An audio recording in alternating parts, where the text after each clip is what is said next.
पश्चिम बंगाल। प्रधानमंत्री नरेंद्र मोदी ने कहा, मैं देख रहा हूं, मैं जब से राजनीति में आया हूं, मैं कह सकता हूं पिछले 50 साल में ये पहला चुनाव ऐसा है जिसमें हिंसा कम से कम हुई है, वरना हर हफ्ते किसी न किसी को फांसी पर लटका देते थे और बोल देते थे कि आत्महत्या कर ली। एक प्रकार से गुंडा राज चलता था। मैं चुनाव आयोग का हृदय से अभिनंदन करता हूं कि उन्होंने फिर से एक बार बंगाल की धरती पर लोकतंत्र की प्रतिष्ठा की है। शांतिपूर्ण मतदान कराने में चुनाव आयोग की सफलता बहुत बड़ी सिद्धि है। मैं यहाँ के सरकारी कर्मचारियों का भी अभिनंदन करता हूँ कि वे भी इस बार शांतिपूर्ण मतदान में बहुत जिम्मेदारी पूर्वक अपनी भूमिका अदा कर रहे हैं। अब तक की जानकारी के अनुसार मतदान भी पुराने सारे रिकॉर्ड तोड़ रहा है। हमें पूरे जोश से मनाना है और मैं देख रहा हूं,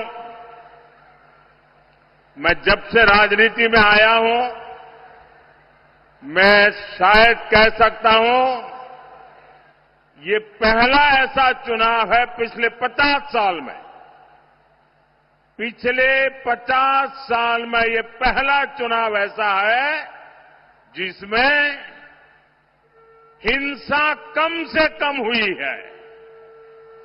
वरना हर हफ्ता किसी को फांसी पर लटका देते थे और बोल देते थे आत्महत्या कर दी।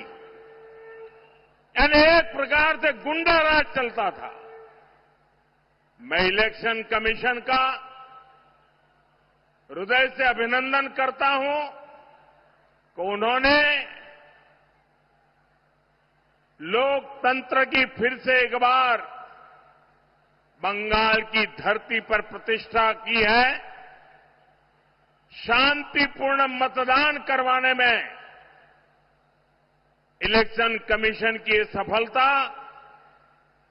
ये बहुत बड़ी सिद्धि है। मैं यहां के सरकारी कर्मचारियों का भी अभिनंदन करता हूं कि वे भी इस बार शांतिपूर्ण मतदान में बहुत जिम्मेवारी पूर्वक अपनी भूमिका अदा कर रहे हैं। और अब तक की जो मुझे जानकारी मिली है, मतदान भी पुराने